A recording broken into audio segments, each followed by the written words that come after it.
Today's episode is brought to you by Taft Law and its Franchise Advance program, a one-of-a-kind program developed by your host, Josh Brown, to help entrepreneurs assess, convert, and grow your business the right way through sound franchise structures. To learn more, go to taftlaw.com and type Franchise Advance Program in the search bar. If you think like, act like, or are trying to grow like a franchise, then the Franchise Euphoria podcast is for you. Hello and welcome everybody. Josh Brown here, and I created this podcast for one main goal: to help people who are trying to grow their business through franchising or franchise-like structures to do it the right way. I've been practicing law now as a franchise lawyer for many, many years, and I've seen it done the right way and the wrong way. And this podcast is not filled with a bunch of legal mumbo jumbo. Rather, I talk with real people, people who have been there, have done it, are doing it right now. And I also dive deep into specific topics related to franchising. So if this is of interest to you, you are at the right place. Enjoy. So on today's episode of Franchise Euphoria, thrilled to have on Shiva and James Boecker, who are the founders of Rockstar Martial Arts. Rockstar Martial Arts is a unique, kid-focused martial arts franchise that was founded by Shiva and James Boecker. The husband and wife duo founded the brand when they realized that there was a hole in the fitness market and wanted to create a luxury concept that fostered leadership and discipline skills in kids through the martial arts platform. The brand has 6, soon to be 7 locations throughout Texas and is looking to grow in Texas, Georgia, and Florida. During this episode, they share a lot of things. It's a very, very personal episode, which shares their story and shares about what it's like to be in business with your spouse, how they founded the brand, and more details about their growth strategy in the future. Hope you enjoy this episode as much as I did.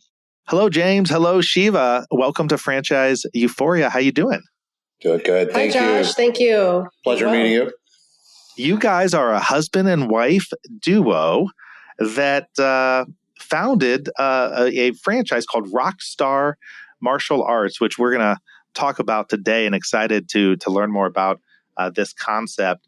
And sort of as an appetizer before we get into the entree of discussing the entire business, tell me about you guys and sort of your background that led up to the creation of Rockstar Martial Arts. Well, I tell you, I've been in the industry about 40 years now, and I had a large organization I built in 2013. I sold that organization.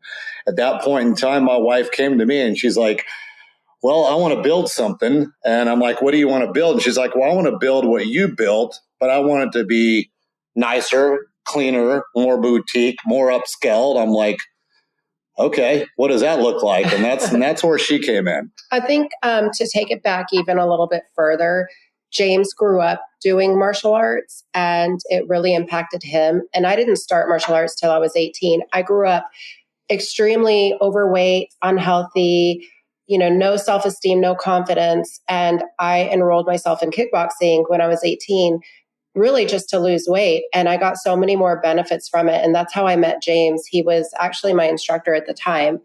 And so with it having changed my life, even though I got my degree in biology and chemistry, I thought, this is what I want to do, because I had seen how it impacted not just myself, but so many people around me. And I thought, well, this is really what I want to do with my life. And I was exposed to, we spent a lot of time in Miami and South Florida, and I was exposed to these really amazing boutique fitness concepts that I thought I thought this is what martial arts is missing. Like every martial arts school that I've ever been to stinks and is not aesthetically pleasing. And I thought we really need to bring that into the martial arts world. Well, that's great. I mean, and it is funny because you walk into any martial arts, and I've taken it over the years. My brother-in-law took it for years. Then my father-in-law, who recently passed away, had many black belts in different, I think jujitsu, which is what you guys do, but maybe some other disciplines. But yeah, every time you walk into one of the places, they seem to have that distinct smell to them. Yes. So Yes. Either feet or bleach. Exactly. So is the focus then? The focus is jujitsu. It is the focus. That's the art that we actually use, but our focus for the children is really child development and leadership for the kids and just getting them ready really for life. But our basis is Brazilian Jiu-Jitsu. Yes, it is. Now, did you always have a kids? I mean, obviously, when you're dealing with martial arts, you're dealing with kids. But Shiva, in addition to bringing a new look to the studio and a feel and a smell and all that kind of stuff, did you guys discuss, as you guys were putting this business together, a way in which you were going to differentiate yourself from other martial arts studios, right? Because everybody kind of has their idea, I would say, of what a martial arts studio is, but they're not all the same. I mean, they're all kind of different. They're all pretty different. Yes, absolutely. That was something. And a couple things that we have that a lot of the other schools don't have. One is we have a signature anti-bully program where we teach children how to both verbally and physically deal with bullies if they are, approached by a bully. That's number one. Number two is really our leadership development curriculum that we have built behind our children's programs. Those are the top two differentiators, I would say, between us and all the other martial arts schools around us. And then the locations, how many locations do you guys have open right now? We have 6 open. We have 1 opening, hopefully by springtime of this year, but they're all in Texas right now. And are they corporate locations or are they a combination of corporate and franchised? It's a combination. One is corporate and all the others are franchises. And then it looks like you guys are looking to expand a little bit. I'm sure you have more opportunities in Texas, but then also Georgia and Florida. Yes, we spend a lot of time in Florida. We kind of split our time between here and Texas, and we really want to expand to Florida next. And then, yes, go into Georgia, and we love Utah, Arizona, Tennessee, and the Carolinas as well. So tell me if, obviously we're on an audio podcast. And so I think people get a picture in their head. I'm also looking at the website right now so I can see it, but kind of for the listeners, give them an idea when they walk into this space, what can they expect? I mean, what's the look and feel like? Well, all of our units actually that are open right now, we open in one in very high-end shopping areas for the mom. The mom is usually the person that's going to enroll their child into one of our programs. Usually the moms don't work and they're going to go grocery shopping as they drop their child off. So as they walk in, our units are about 1,500 square feet. They're very, very small, very boutique, very high-end area, super clean, of course. And they all have this, we've actually created a smell for the place. And we've all have this unique smell that when you walk into the place, that smell is very good also. Well, and do you guys, it looks like you guys are also doing some kickboxing and some other stuff as well. We are. We have in some of our programs in our gyms there, we have a Muay Thai that's added into the adult program, kickboxing program. And that's usually where you're going to find your moms and your dads that are actually getting involved into the program also. Something that fits them a little bit. Because what we see a lot, if we're going to have adults and join into the program, it's usually going to be 90% is going to be the parents getting involved. You see a lot of families doing it together with their kids? We do. You know what? They walk in, they bring their kids, and they see really what it's benefited their child. Then the mom starts leaning in. Then the dad goes, well, let me see if I can show up on Saturdays. He starts leaning in a little bit. And before you know it, the whole family is involved. And that's what that's what we're trying to do, is have all the families involved in our community and our program. So when did you guys first think about the franchise model? I mean, I always love to ask people this because people come about franchising in different ways. Most often you hear about people who didn't even think about franchising, and then it was actually their customers who said, hey, have you ever thought about franchising? And then they go, oh, no. But sometimes people had the plan all along. So I'm curious with you guys, at what point did franchising become a discussion point where you thought, okay, we might really look at this as an expansion model? Well, when I started Rockstar, I told James, I said, I don't want what you had, because he had eight schools in his organization. And I told him, I said, I just want the one location. I think I'll be very happy with that. We can ramp that up. We know how to do this business extremely well and make them very profitable. And, that'll be great.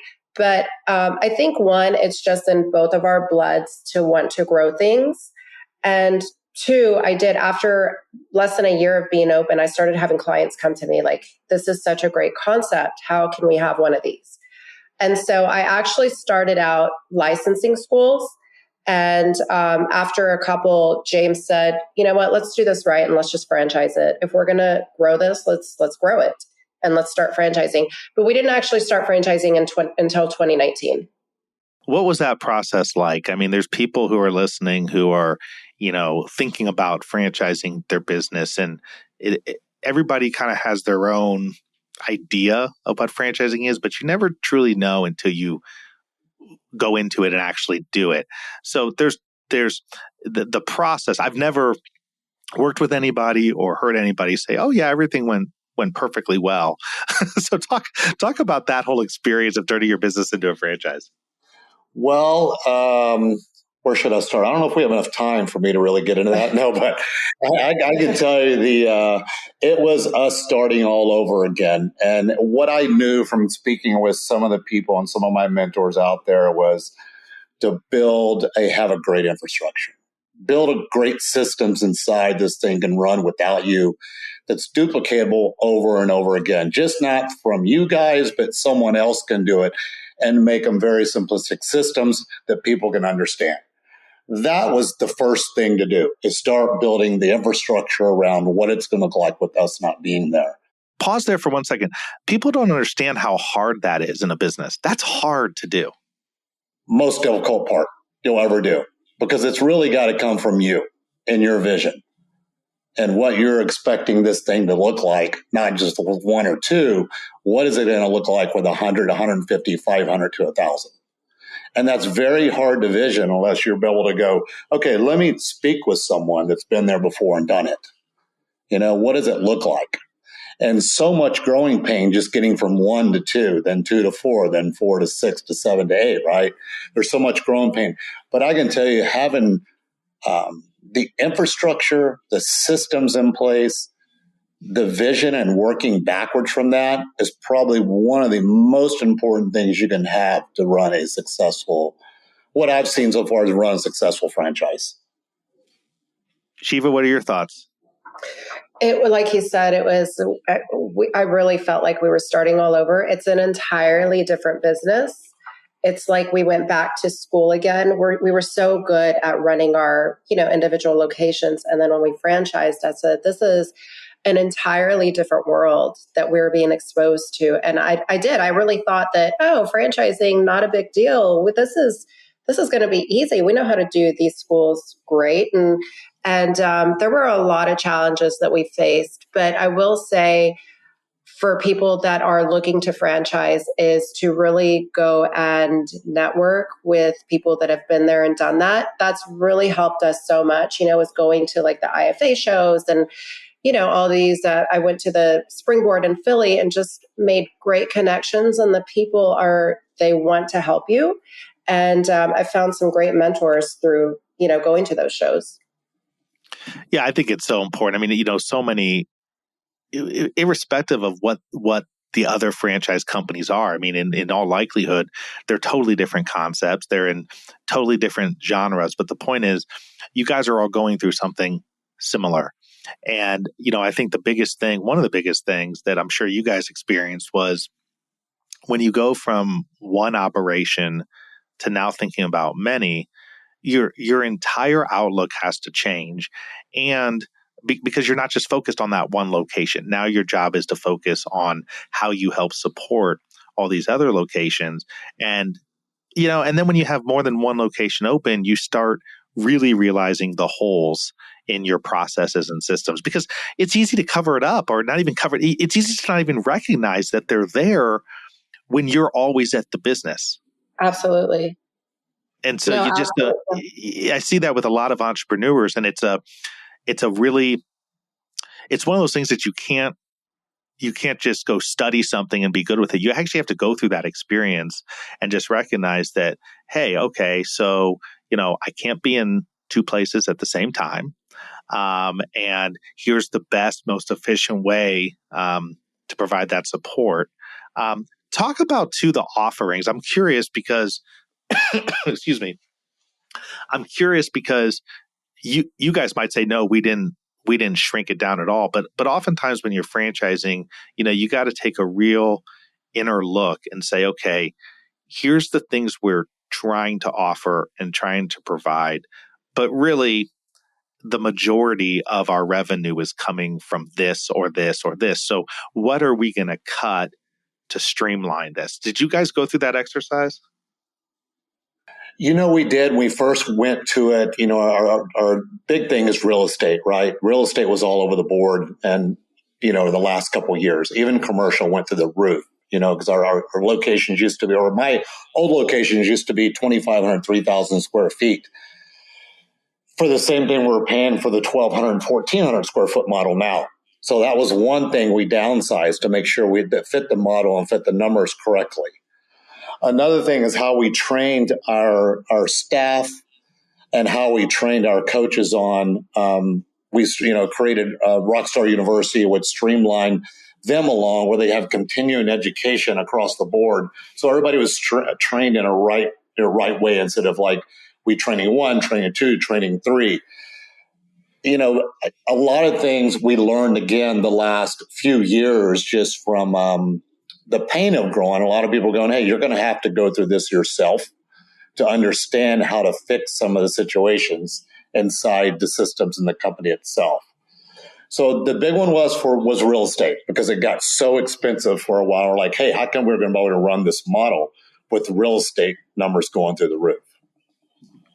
And along the way as well, I mean, you guys are a married couple. And so anytime you're running a business as spouses, I mean, that's hard. That's hard enough. Now you're talking about growing a business through a franchise model.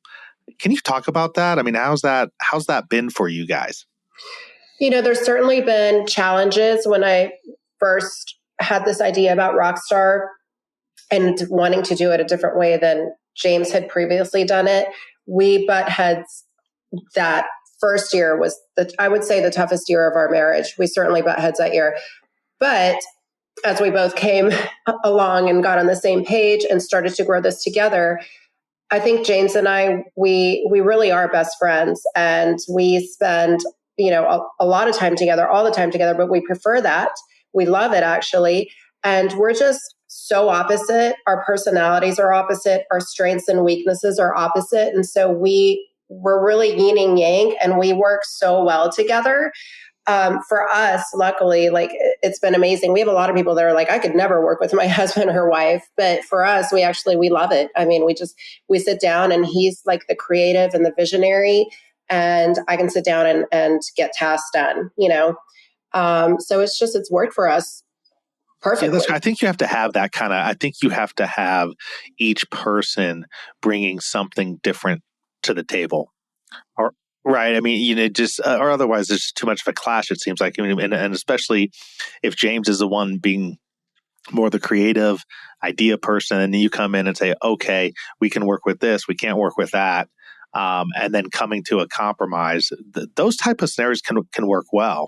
But kudos to you guys for doing that. That's a hard thing to do. Well, I can tell you this was planned from the our first date. No way. Hey, this is the exact model. You laid it all out, right? You laid it all Absolutely. out on that first day. So tell me, who's running? I mean, in your corporate store, who's running it day to day now with the whole franchise system growing? I was, but now I actually have, it's actually my sister is in there running it for me now. And she was actually a school teacher. She taught high school for many, many years. And, right around before the pandemic, I think, or no, right post-pandemic. It was post-pandemic, and she was just done. She was like, I'm ready to be out. And I said, I'm ready to step out of corporate so we can grow this franchise together. And so she got in there and she learned the systems, and she has done amazingly well. And it runs, every month it's on the up. So she's doing amazing with it. How do you guys find franchisees? I mean, and who is the ideal franchisee to come in? I mean, you might have a broad spectrum of people who could work, but when you really think about who's the perfect franchisee, who is that person? In the past, it's been our perfect avatars. Really, it's been our customer. It's not even been a sell. We didn't even try to sell the franchise. The customers came to us. Now, obviously, it's a little bit different way when you start getting into broker networks and start doing, social media marketing and stuff like that. But it's still that same person. It's really someone who wants to impact a community, maybe a husband and wife team, what we'd like to see. And someone who just really wants to get involved in the community and change their financial, DNA and have freedom and be able to have, their own, be able to, write their own checks and be able to make their own decisions in life and not have to really rely on the corporate world or rely on something. Because truthfully, from a financial standpoint, if you do a small business well, it can financially take care of your family and build a legacy for the rest of your life. I truly believe that. And you have no one, if it does well, it's you. If it does bad, it's you. Right. So our perfect person has been that mom and that dad that walked into the gym. And that is who our avatar is now, that, we had this same thing as the person would come in and it would be the mom and dad. It's a kid's concept from that 5 to 15-year-old. So that's who we market to. So it's going to be that mom or that dad that come in there. And now it's just we're reaching out, with another company that's going to be selling our brand. They're asked the same question: who's going to be your avatar that's going to buy our brand? People that want the freedom, people want to, be able to impact their community and change kids' lives inside the community. Are you looking for franchisees who are also going to serve as instructors, or is it a franchisee who's going to come in, run the business, and go hire instructors? Yeah, no, we don't want the franchise. We don't want the franchisee to come in and be a coach. That's not going to be their job. They're going to come in. They're going to hire the coach and the manager. It takes two people to run these business. Now, what they are going to do, they're going to be semi-absent. They're going to have to, be involved with their staff and stuff. We have training meetings. We teach our franchisees how to train their staff, proper training.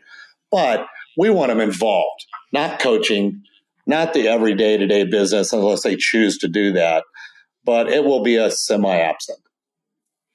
Talk a little bit, if you can or want to. I mean, it's one of those things that most people aren't aware of until they get into franchising and growing a franchise system, and that is the whole broker network, as you mentioned a minute ago. It's like its own industry in and of itself. Talk about your process of deciding to go that route and how you approached it. Again, we started this about a year ago, almost a year ago. I'm like, okay, let's start back up. Let's have conversations. We've probably started mid-COVID. We started right before COVID, not a year ago. We started right before COVID. It was more than a year ago, but we put a halt once we sold, right. Because when we launched the franchise, we sold immediately several to our customers. And so when COVID hit, we put a halt to everything. And we said, let's just take care of our existing franchisees. And so we didn't even try to sell in that time period. It wasn't until the beginning of this year that we were like, okay, let's pick back up. Let's join a couple broker networks. And that wasn't even our own decision. It was other people that we talked to that said, you've got to get into the broker networks. You got to get in, and so we joined a couple, and, it's all about relationship building. It's been, honestly, I'll say it's been a challenge. I think that I will tell you, it's always a challenge in brokers, because brokers, they make their money. I don't have any problem with brokers, but we got to call it what it is. I mean, these brokers, They come in and their only goal is to sell franchises. That's their goal because that's how they make money. Now, of course, you want to sell franchises, but you have an added really important piece, which is you want to sell it to the right person because you got to live with these people. Absolutely correct. Absolutely correct. And I think that's where we came in about a year ago. We started interviewing these different companies, speaking with different people, and we're like, we can sell 150 or 200. He's like, whoa. I don't think we're ready to sell 150 or two. How are you going to support it, right? I mean, you got to build out the operational structure as the franchise grows to support these people. Absolutely. So, we did not go with a few, 3 or 4 we passed on. He's talking about FSOs here. FSOs, yes. Yeah. Yeah. That we worked with, yeah. And, I'm like, hey, let's just listen to people, have a conversation with people, network with people, and just hear out there. And we just we've heard a lot of good stuff about the broker network and a lot of bad stuff about the broker network. So it's been a good thing. We've learned a lot. So now we finally, this year we're ready to go. We're ramping up. We're ready to start in January. Got the marketing, got the PR, got the company behind us. We're ready to move forward. We think we have a phenomenal team that's going to move us forward out there also.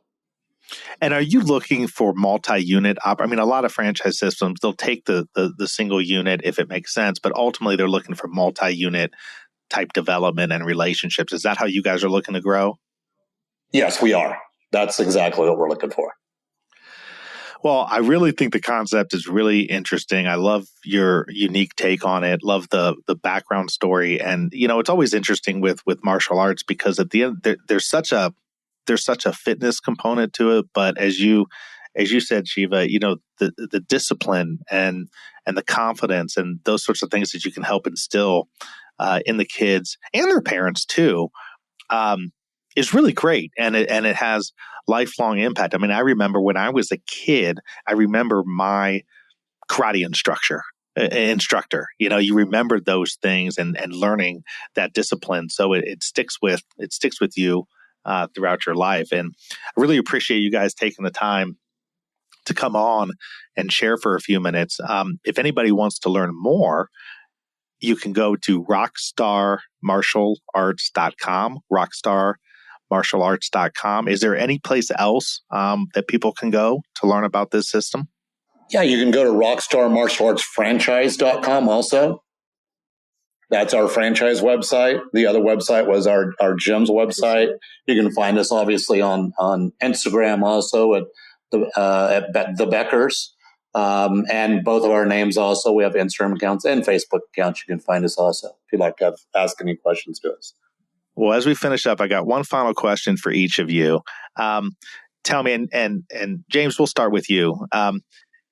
What's one piece of advice? I know there's a lot that you would give to somebody out there right now who is a little bit earlier than you guys are. They're at that stage where they're contemplating growth. I'm of the opinion your business is either growing or it's dying. So you're always thinking about growth. It's just, how are you going to do it? And thinking about franchising, licensing, corporate growth. What piece of advice would you give to them as they're contemplating that very important decision? Find someone that's done it. 100%. Find someone that's done this where you want to go. And I can promise you, if they've been at a higher level, they're going to pick up the phone. They will have a conversation with you. Something I noticed, what I've seen, and not just the franchises, but people are very successful in business. They're willing to share the little secrets, the little diamonds in the rough that really will help you quite a bit to get over some of those things that you're going to be going through that you don't see yet. It's right? Because they had people who shared it with them, and they want to pay it back, which is a great thing. It really is. Great mentorship. To me, I think mentorship is, to me, it's helped me tremendously over the last 40 years. I would not be here today and achieve what I've done today without my mentors that put their steps ahead of me. How about you, Shiva? Well, that was actually my answer, but I thought about, another one is if you're even contemplating it, when I thought that I only wanted my one Rockstar location, even at that point, James and I implemented very strong systems in place just in case, you never know. And so, think about that, does your concept have those systems in place to be able to duplicate. And if not, then, that's something that you need to get on firsthand. Well, thank you guys so much again for joining. Really, really interesting conversation. I look forward to seeing your growth over 2023. Thank you so much, Josh. Thank you very much. I really appreciate your time. Thank you so much for tuning into another episode of Franchise Euphoria. If you enjoyed it, please head over to Apple Podcasts and leave a rating and review. It really helps to get this show out to more and more people. Also, if you have any questions, have ideas for guests or topics, please email me, josh@indyfranchiselaw.com. That's Josh at franchiselaw.com. And finally, please note that this podcast is for entertainment and educational purposes and is not in any way, shape, or form meant to be any kind of legal advice. If you're seeking legal advice, please contact a lawyer. Have a great one. Happy franchising.